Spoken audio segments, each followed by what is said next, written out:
Deeds are natural effects of your thoughts and your words. You don't have any free will in deeds because you are forced to do something because of your nature. But you have got a lot of freedom in what you speak and what you think. See, when somebody falls at my feet, I will kick them. It's a natural reaction for me to kick them. That's my deed. But when I am opening my mouth, I am very careful. Deeds, I don't care. I just kick everybody. That is my nature. My speaking is my deed.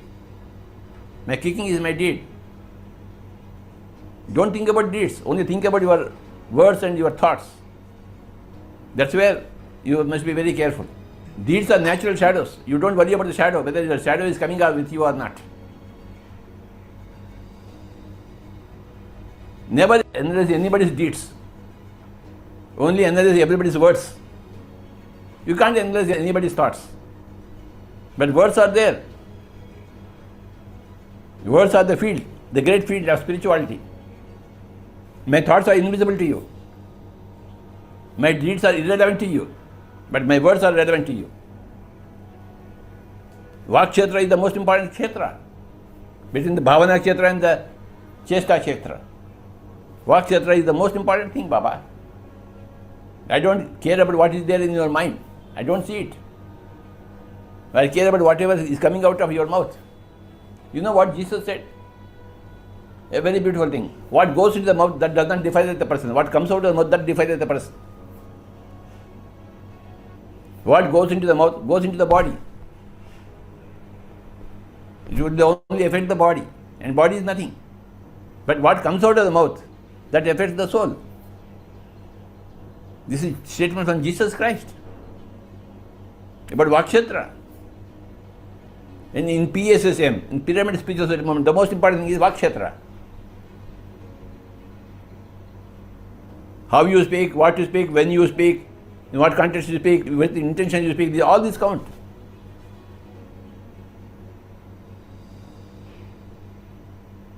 I catch everybody's Vakshetra. I don't care anybody's Chesta Kshetra or Bhavana Kshetra. Vakshetra is the most important field. Let me again remind you, Jesus' words. What goes into the mouth, that does not define the person. What comes out of the mouth, that defines the person. Don't define yourself by wrong opening of the mouth. Be a Jesus, Baba. Learn from Jesus Christ.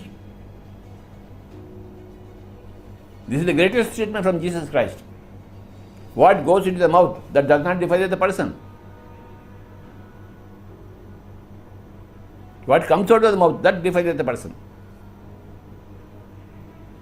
And that has been beautifully described in our Vakshetra book. Everybody should read that Vakshetra.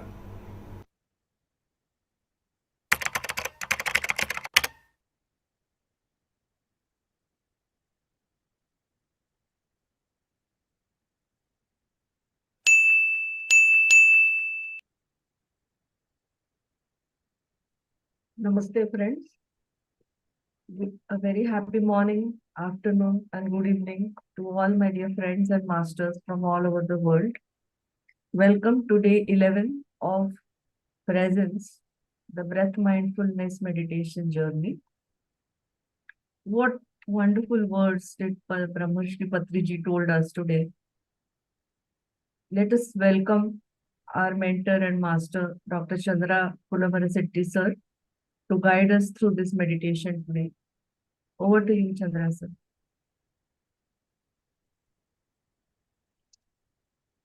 Happy morning, dear friends and masters.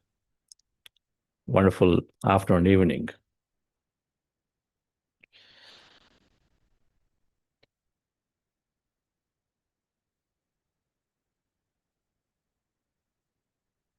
Right words, a right speech, and right work. There are two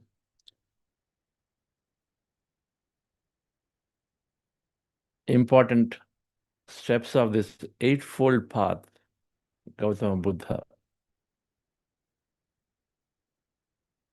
And Vakshetra has been one of the greatest and important teachings from Brahmarshi Patriji.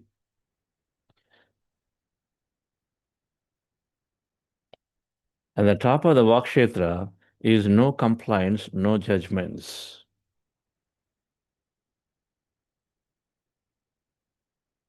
And no regrets.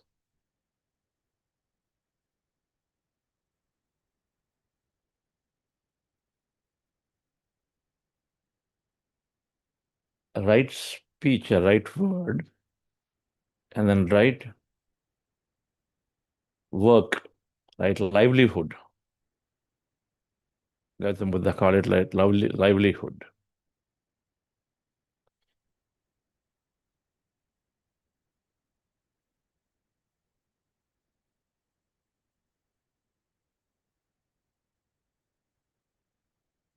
We extend that concept to right work. In the context of energy, we're expanding that a bit more. But right speech is the most important training that we look to understand.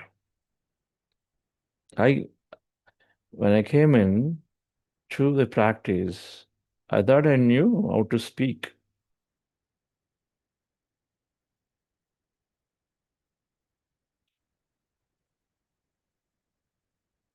There are so many angles to this. Because there's never any subject about speaking, about thinking. There's no subject in any way.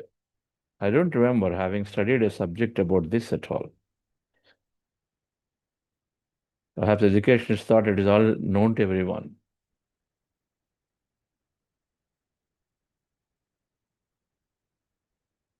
No complaints, no judgments, no regrets.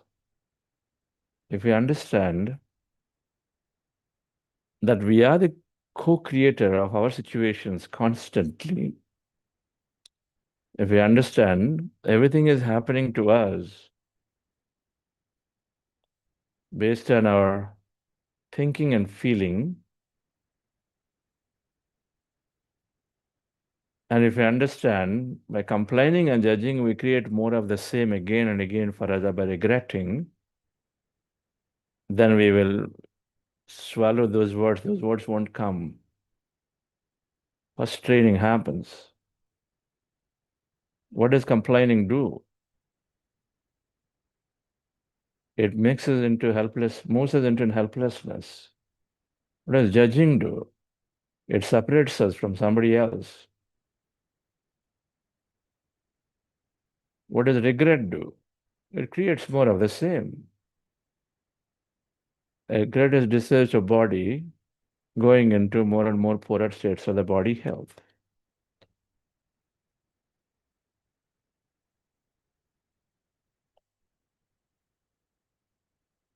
When Patricia was talking about your field of thought, field of word, field of deed, three things. Field of thought is a thought where you're totally independent. In the invisible field of thought, you're independent to complete an experience out there. I can sit down and imagine and then have an experience of whatever through that imagination, where with my senses are fully involved and complete an experience right there, whatever that could be. You're only limited by the knowledge of what you can imagine to experience it. In fact, this is one of the greatest techniques for manifestation, where you keep that thing pending to be experienced here with an intention. So then you wait for that to happen physically. But those who have a greatest imagination or develop the imagination with their understanding and knowledge, they can go to any extent to experience and live an experience, complete it. I can imagine to be receiving the best award possible from the best person or best thing, whatever that is, and then fully feel satisfied when I recognize and understand that everything is just an experience. And so then I can have that experience out there. So many dream of things and then fulfill. It's possible. So you're totally independent in that field when you're completing an experience.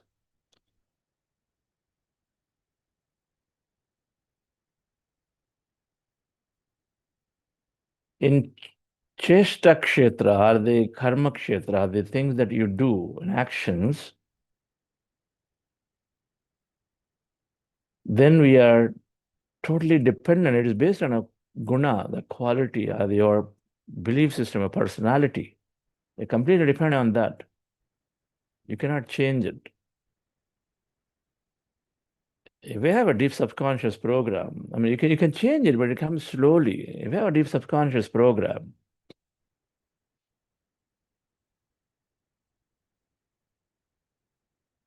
that program says that the world is out there is very, very difficult to live.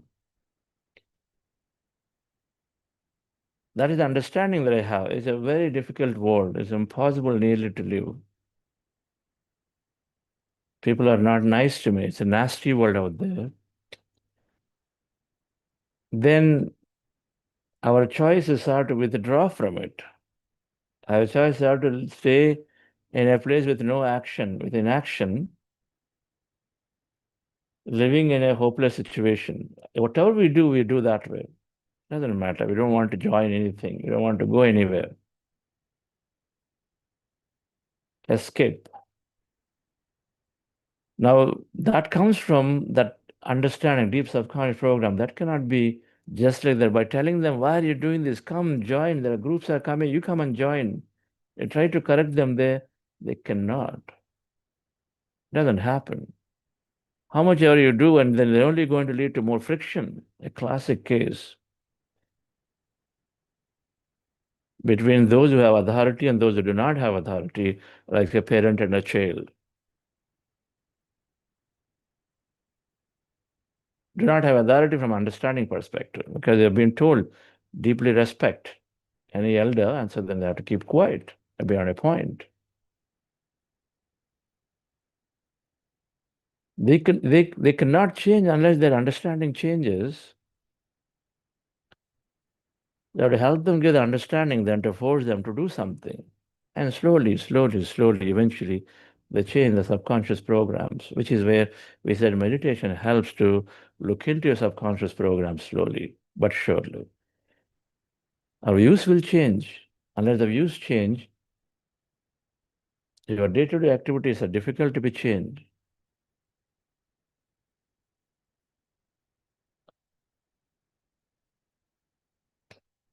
The training has to happen. So then Vakshetra, which is constantly impacting us and others, because a lot of thoughts come through your Vakshetra, which is where in the wakeful time we spend.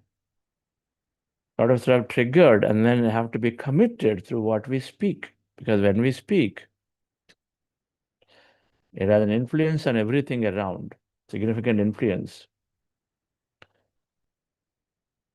Much ruddy influence, having come out into this material world, physical world, it has a ruddy influence on others, influence on us.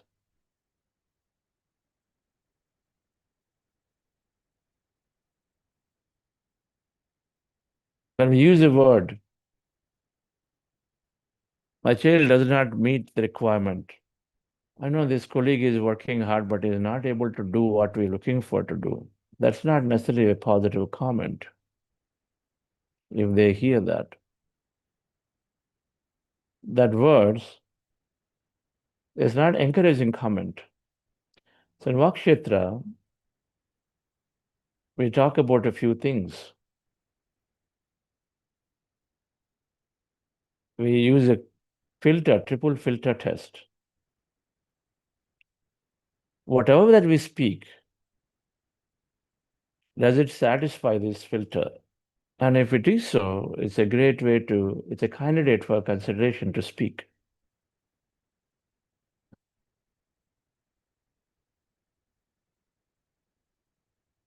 Mauna is the greatest thing. That's what yogis do. Yogis communicate through thoughts. So mauna is a great, sufficient, or in other words, speak as less as possible. because everything is energy, and words also are energy. So unnecessary using of words is loss of energy, loss of energy.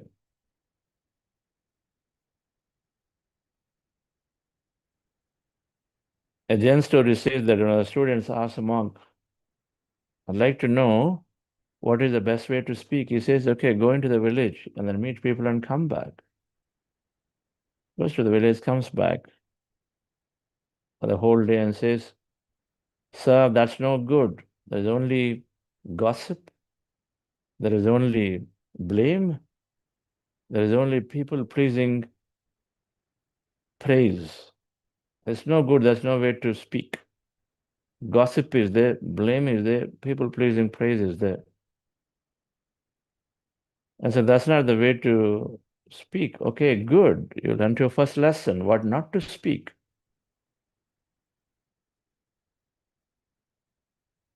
That's what the teacher says.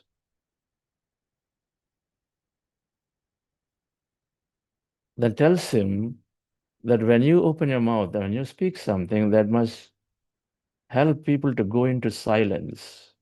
Those are the right words. Whatever that helps people to go into silence, makes them contemplate, makes them understand more of themselves, makes them understand in that situation, gives them clarity, then they go into silence. If I get clarity, I become quiet.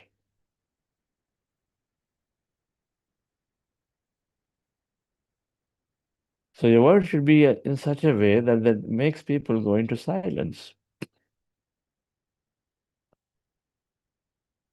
More quieter, not more agitated. So three things, dear friends, that we use a filter. First one, I mean, there's no specific order. Is it truthful? What we speak, is it truth or is it simply something that we don't know? Gossip, he said, she said, he said, it seems, it apparently, all these words mean that we're not clear, we're not sure. Truthful. Oh, it said in that media, it said here, and so we're talking about, okay. And I heard that, your manager talked about you in that meeting, and then I don't know how we can make a comment. Don't even know what he spoke. Always twisted. It always been quoted out of context. Is it truthful? You use all these short words here and there in these videos, are the truth? Are they quoted out of context? Is there a context to it that talks about, and then you can always dissect it and present differently? If it's not truthful, it's not worth for speaking. Then we have to make our own assessment of it. Last thing we do is to simply forward a message that comes in WhatsApp. That's not truth. We are spreading gossip. It becomes gossip. Gossip is the cancer of the soul. Cancer of the soul is gossip. Talking about a third person in their absence is gossip, simply speaking.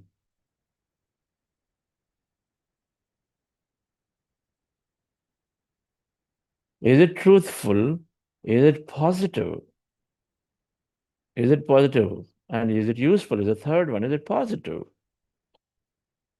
It may be truth. Yes, there is a big accident somewhere. Yes, there is someone died somewhere else. Okay, there may be a potential flood situation or fire situation or whatever.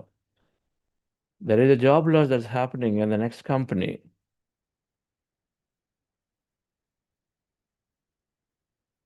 Is it positive? Okay, there is a relationship that is potentially going to break.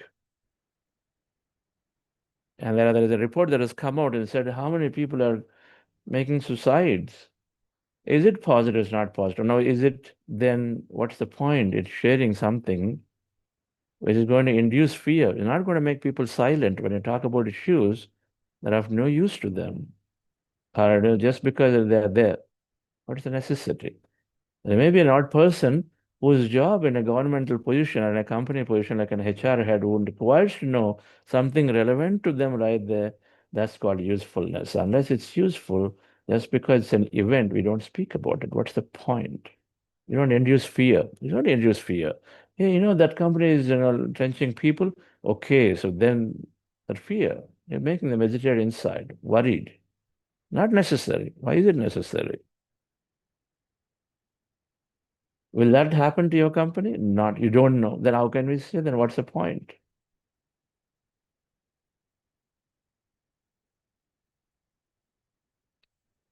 If it's not truthful, if it's not positive, not useful, then usefulness comes. There still can be useful to a relative, to a close colleague, or a team member, because something is not necessarily great and positive, but the team lead needs to know, yes, talk about it to the team lead, not to everybody else. That's gossip. To everybody else, talking about something from the team is gossip, is unnecessary for others. So, dear friends, this filter, at least one filter we look to pass before we speak. Then we're doing great. And if all filters pass, it's wonderful. That means you do not entertain unwanted news to come to you. It happens when you increase your energy levels more and more. But things come, but at least a filter. Now, Gautam Buddha, in his right speech, talks about one more thing. Patrici mentioned briefly and then in a series of words what intention you speak, what to speak, and then how to speak. What to speak, is it truth? Is it positive? Is it useful? Triple filter, at least one to pass. Think about it. You can apply that today and see how many words can be just taken away back when I'm speaking something. How many words? And then how to speak. What intention do you have? You want to exploit somebody? You want to blame somebody? You want to put somebody down? You want to shame somebody? What's the intention? You want to show that you are greater, one-upmanship? Is that why you're just opening the mouth? Then is it going to add value? If your intention is to be in a great relationship, to utilize others' power with your power to do more experience of yourself, is always the case for everybody, then any of those, our intentions have to be right. Okay, I would like to see that this team grows. I'd like to see that my colleague becomes greater, my family member, this and that, whatever. No matter how they may be, but what is the way to change is our energy communication. To be in that positive, higher emotion is what rubs into the other person to change. What intention, what timing, you know it. Not everything to be spoken then. You may not like what they said, but doesn't. If you start speaking right there, then they may not even listen to you. Neither it can bounce back. It can become more negative. You know this. Right timing is important. We only have that when we are becoming more aware and alert, we understand the given situation, what is the right time to speak about it? Is it tomorrow? Is it tomorrow or today evening dinner time? I'll speak, not now. Let them go through the situation, acknowledge the feeling, and I'll speak about later, right timing and tone, right tone. It doesn't have to be highest top of the voice all the time. You know this. It's only a last chance. Tone. The tone, the timing, and intention are three filters.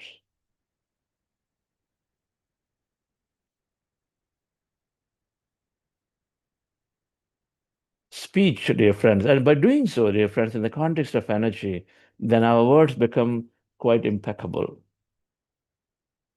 They're healing in nature for others, impeccability. They're lifting others. And then when you are in the lifting others and you lift yourself, that means you have more better energy. Where energy is gained, not depleted. When we are speaking things, criticizing, and then criticizing others and this and that, it is only going to pull the energy down because it's not a good emotion that you're talking from. In the high emotions, it is not possible to criticize somebody unless you have some judgment about it. So, dear friends, right work is very simply speaking that aligning with our emotions, aligning to do something that you really like. Steve Jobs said in his speech, you can look at the speech, very popular speech called Connecting the Dots. You spend so much time at work, then better align to it, better like what we do. If you don't, then navigate yourself to be courageous to ask for a change because when you ask, things happen. When you think, intent, things happen. Being in survival is the poorest way to carry on a work without necessarily enjoying it. Then we deplete our energy constantly. Either we change to what we like to do or fall in place to like what you do, and which is bound to happen with meditation. With meditation, we will realize that we are loving whatever we do because we come to a point where, with increased understanding, that everything is there with me for a reason and a purpose, and then I'm the creator of every situation. In many, many understandings, you'll come to like what you do or situation you are in. We do not resist.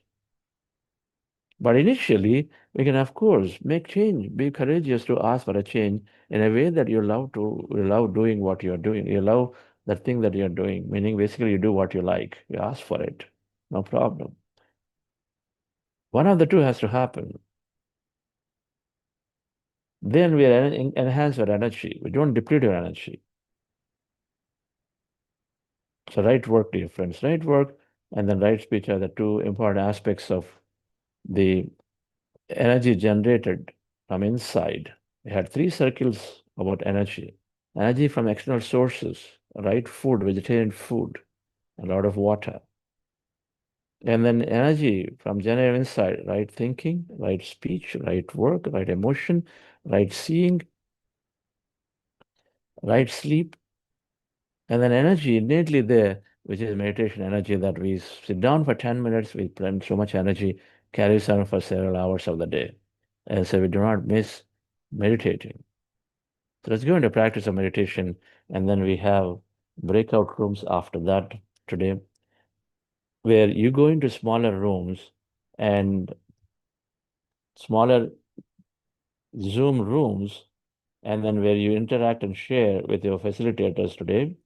It's a great opportunity to converse in small rooms. We have less number of people. Your facilitator will be there to interact.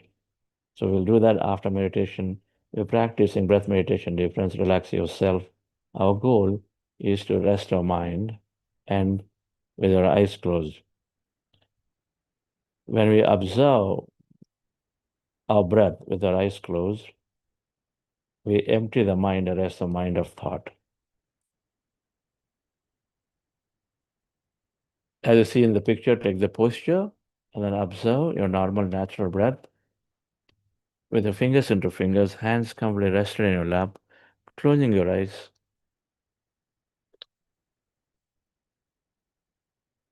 Observe the breath. When you have thoughts, as you're going to empty your states, when you have thought, bring your attention back to the breath and start the process all over called breath meditation. Let's start with this directly. Relax yourself. Sit comfortably. Relax your body.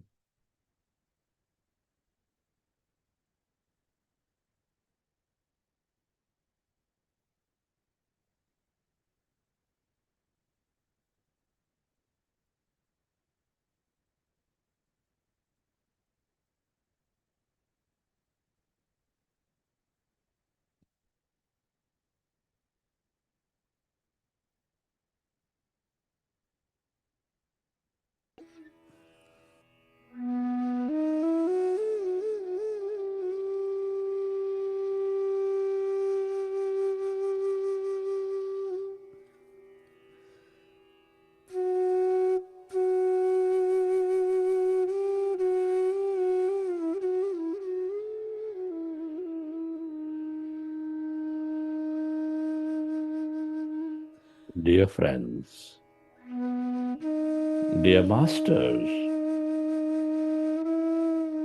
with your specs removed, eyes closed, fingers into fingers, keeping your hands comfortably rested in your lap.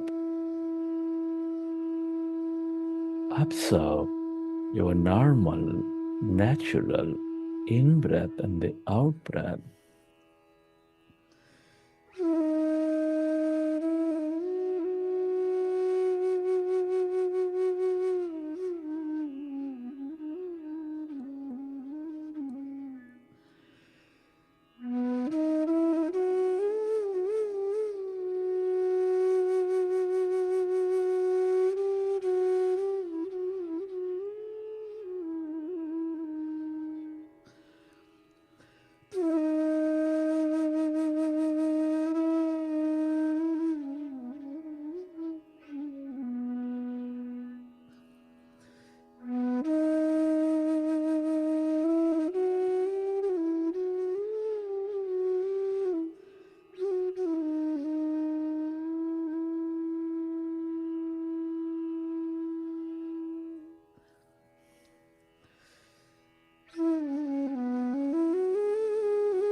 Observe your natural, normal in breath and the out breath.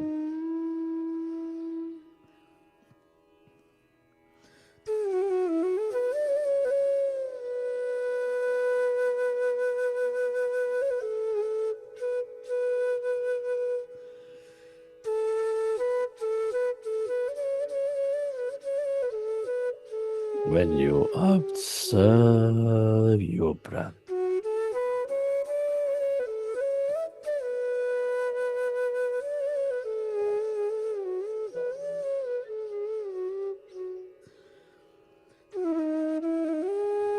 you become calmer and calmer.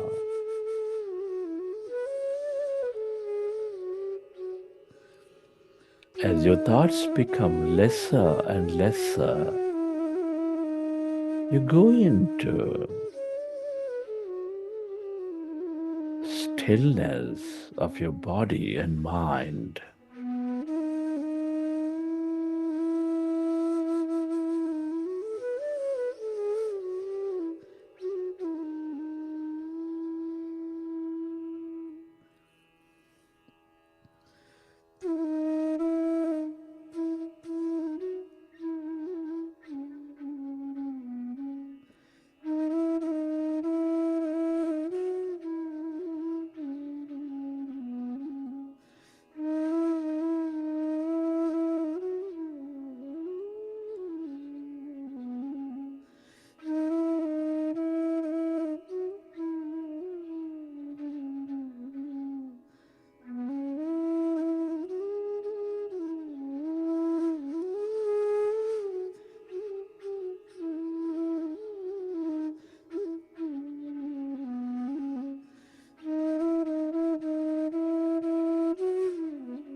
Tell yourself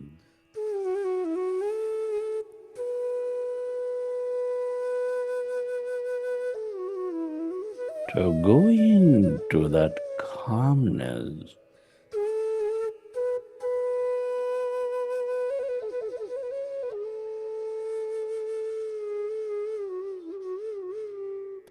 Your mind is the greatest creator and is natural to be thinking.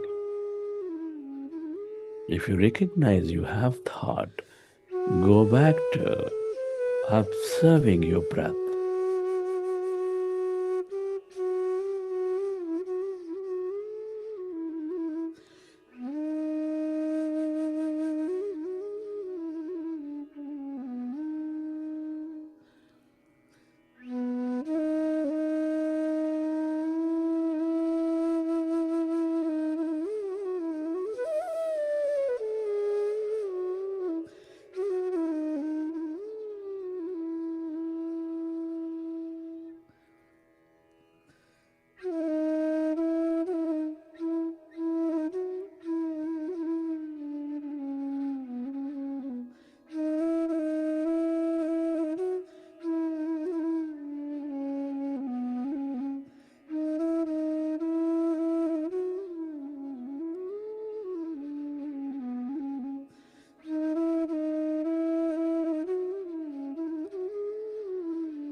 as our mind is becoming empty,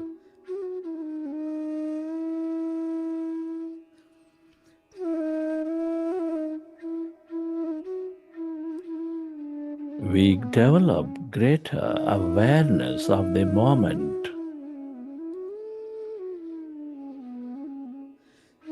We become mindful of every experience.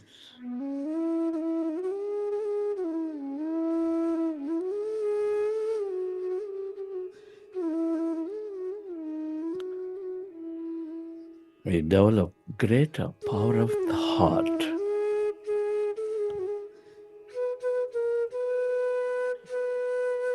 And our body goes into greater coherence.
Become aware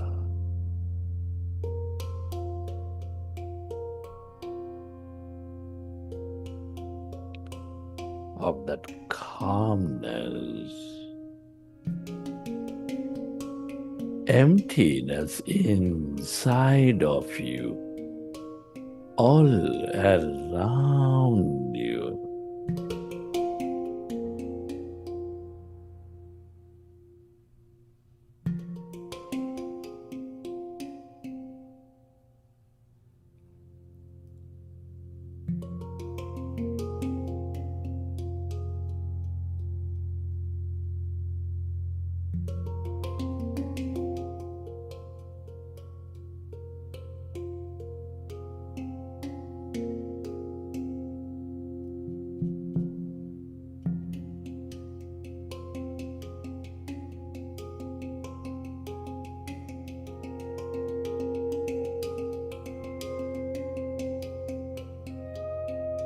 That's energy.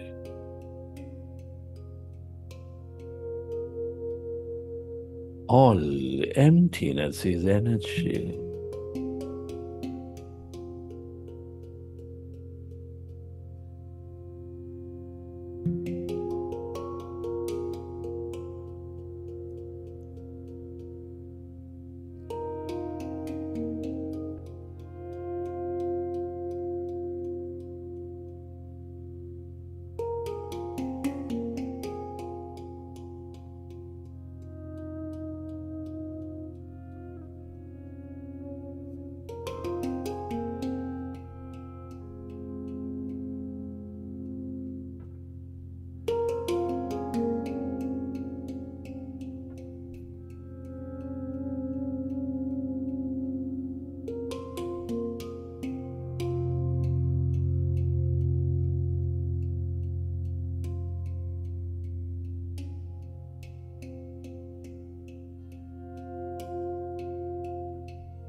This is the quantum field of infinite possibilities.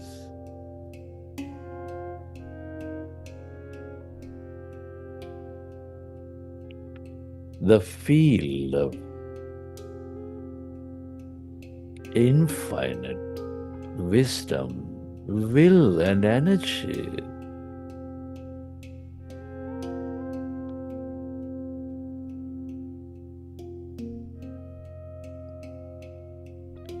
The longer you are with it,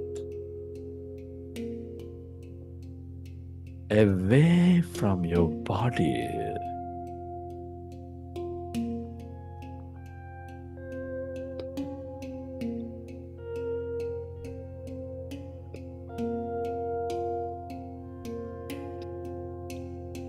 the more wiser you become, will you become, energetic you become.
everything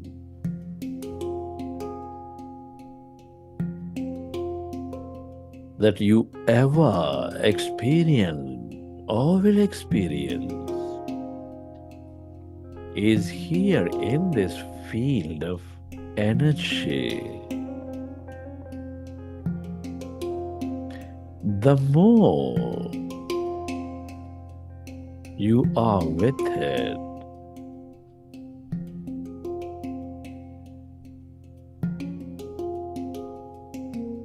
the more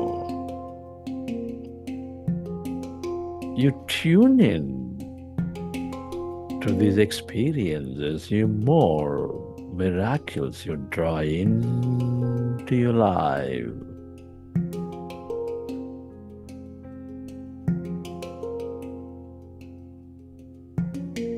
The more uncommon you receive, you experience.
Merge into the deeper emptiness of yourself.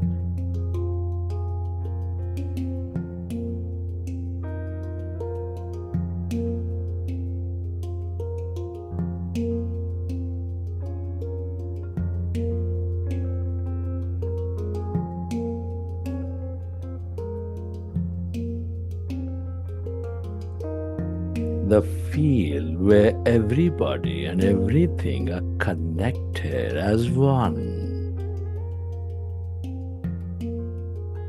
with no separation whatsoever.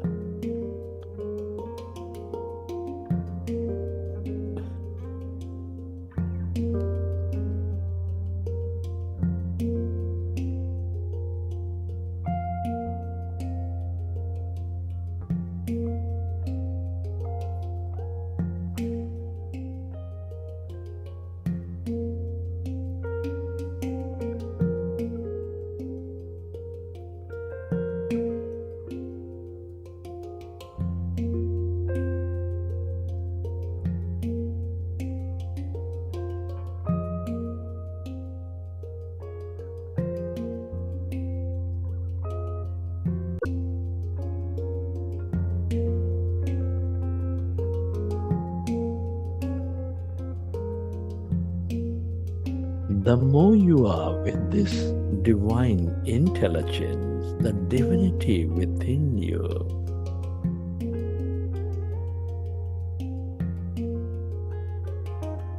the more loving you become, the more connected you become.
Friends,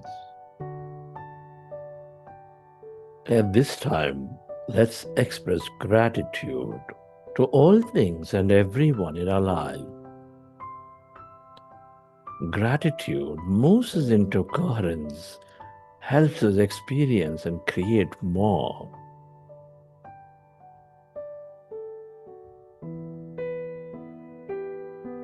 Be grateful to your parents, to your teachers and mentors.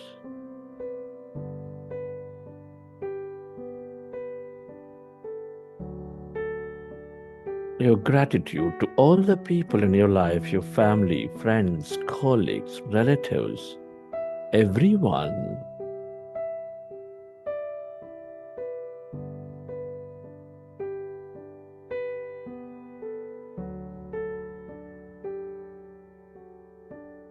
Give thanks to all the creation, that nature, the bird, the fish and the animals, the stars, the planet, the cosmos.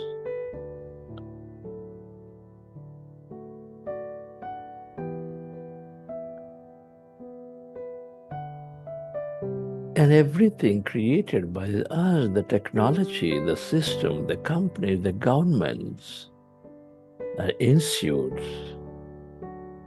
Gratitude to yourself and to this intelligent field, the universe.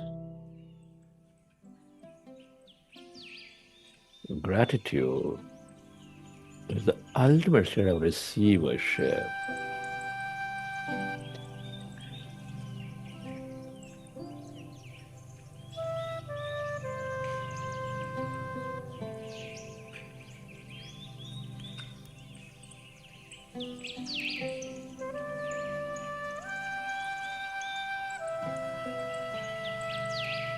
Reconnect your experiences from the session. How did you feel? What have you seen? Whenever you're ready, you can keep your hands on your eyes for 5 seconds and then may open your eyes.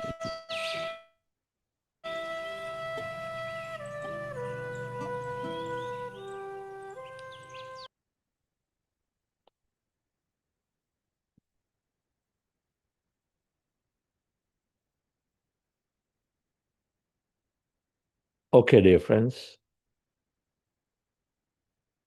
Hope you enjoy the session.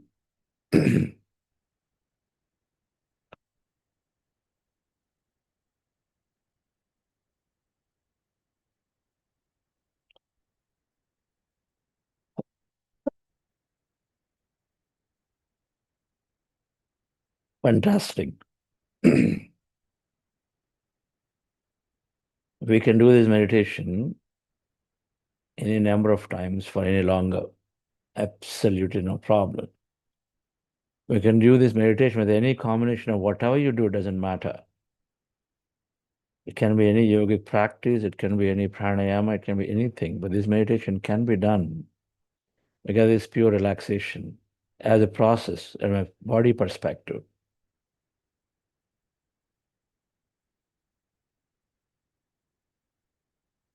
Yes, dear friends. So today, some Thursdays, we are doing sharings in smaller rooms, smaller virtual Zoom rooms. Yeah, right now, all of us are here, few hundreds of us.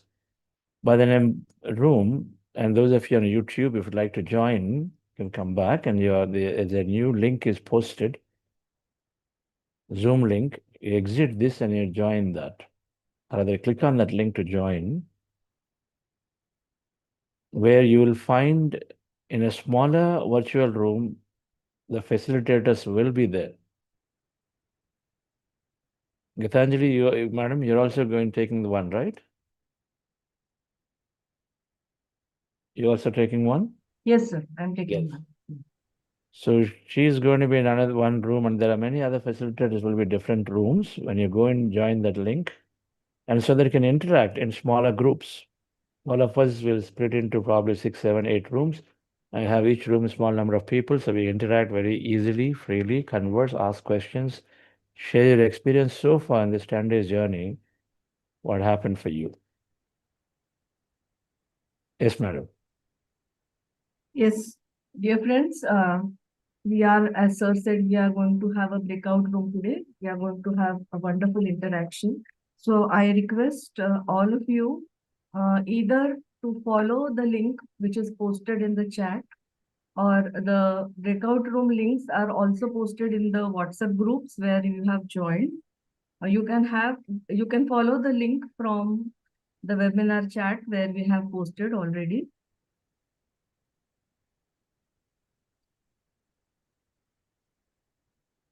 And they can go now? Yes, they can go now, sir. It is already started.